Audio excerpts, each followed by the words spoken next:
राजा जनक ने सीता जी का ब्याह कर दिया, और संस्कार था, अच्छी जगह भी राजा का राजा के लड़के का ब्याह कर दिया है। और फिर सीता अब जैसे ही ब्याह करवाते हैं ना आप जी, फिर एक ब्याह सुधवान जावे बामण दो रहे पंडित जी के पास, ब्याह सधवावेंगे, यानी कौन सा ब्याह किस लगन में किस नक्षत्र में ठीक रहेगा। तो ये ब्राह्मण लोग यानी ये बताने वाले ज्योतिषी जाति ये न्यू कहेंगे फलानी तारीख को शुभ है, उसको शुभ है, इस महीने में ब्याह नहीं करना चाहिए, इसी लटोटर बताएंगे। और उन सभी आज तक जितने भी भक्त व्यक्ति हैं सभी ने इन ब्राह्मणात लगन कढ़वा के ब्याह करे, और फिर भी बेटी विधवा होगी, फिर भी उनकी दुर्गति हो रही। तो परमात्मा कहते हैं कर्म रेख टारे नहीं टरे। तुम जो साधना करते हो तुम्हारे जो कर्म के लेख हैं वो नहीं टल सकते, वो टलेंगे पूर्ण परमात्मा की सत साधना से, कबीर जी की साधना से आपके माड़े लेख भी टलेंगे।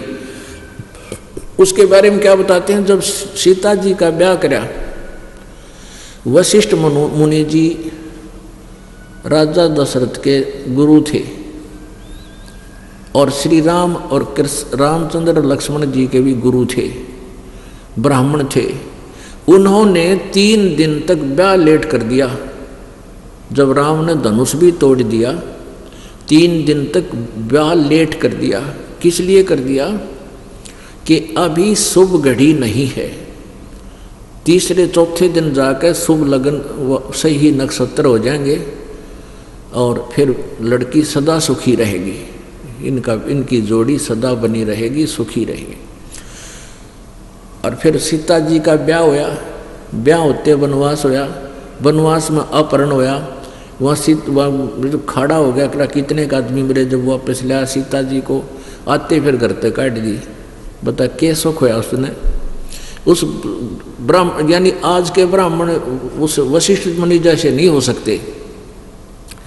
तो परमात्मा कबीर जी कहते हैं वशिष्ठ मुनि से तत्वेत त्रिकाली योगी, जिसने तुम तीनों कालों के जानने वाले सम्मानते थे, वशिष्ठ मुनि से तत्वेता योगी और शोध के लगन धरे, और सीता हरण मरण दशरथ का वो बन बन राम फिरे के सारा दिया उस लगन के शोधन ने।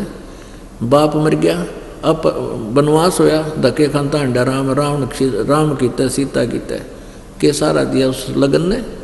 तो इस प्रकार परमात्मा का नाम लेकर आप किसी दिन और किसी मुहूर्त में कद्दे ब्याह करो बच्चा का, कोई दिक्कत नहीं आओगी।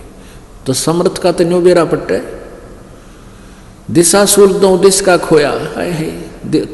पहले क्या कहा करते, ये जाते थे ना व्यापारी लोग, तो वो ब्राह्मण कह देते कहाँ जा रहे हो, कि इस दिशा में जाना, हमने दिशा बताओ ब्राह्मण जी, ये दिशा ठीक है कि नहीं, ना इस दिशा में ना जाइए, इधर दिशा सूल है। अरे उसने जाना उससे व्यापार करने बता, दूसरी साइड में क्या गड्ढे का, वो जाना तो वहीं था, 1 हफ्ता वहाँ बैठे रहते, होना होता वो हो ही जाता। तो परमात्मा कहते हम ऐसा नाम देंगे थारे 10 दिशा का दिशा सूल समाप्त हो जाएगा, चाहे लेफ्ट जाइए, चाहे राइट, ऊपर जाइए, चाहे नीचे, कहीं यानी आकाश में विमान में जाना, चाहे किसी तरह जाना।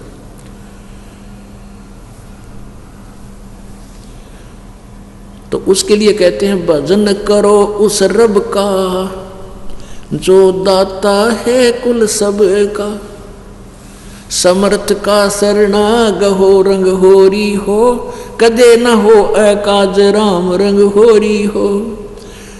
गरीबदास साहब जी जो परमात्मा की महिमा से परिचित हुए, फिर उनके पास जैसे होली वाले दिन भगतवीर और गांव के भी जैसे आपस में आओ महाराज को होली खेल लेंगे, इन्होंने बोला अब हम ना खेला करते या होली, हम तो वो आज तुम होली खेल रहे और एक का बालक मर जा, सारी होली फेल, गांव में तोवा ना चढ़े तुम्हारे। तो हम कहते हैं समर्थ का शरणा गहो रंग होरी हो, यानी उस समर्थ की शरण में आ जाओ, पूर्ण परमात्मा कंप्लीट गॉड की शरण में, कबीर जी की में, फिर थारा सदा सदा खुशी रहेगी, सदा त्योहार रहेगा। समर्थ का शरणाग हो रंग होरी हो, भाई कदे न हो अकाज राम रंग होरी हो। फिर कभी भी तुम्हारा अकाज नहीं होगा, तारा बुरा नहीं होगा, वो राम नाम की होरी थारा सदा बनी रहेगी। तुम कहते हैं ऐसी होरी खेलो तुम।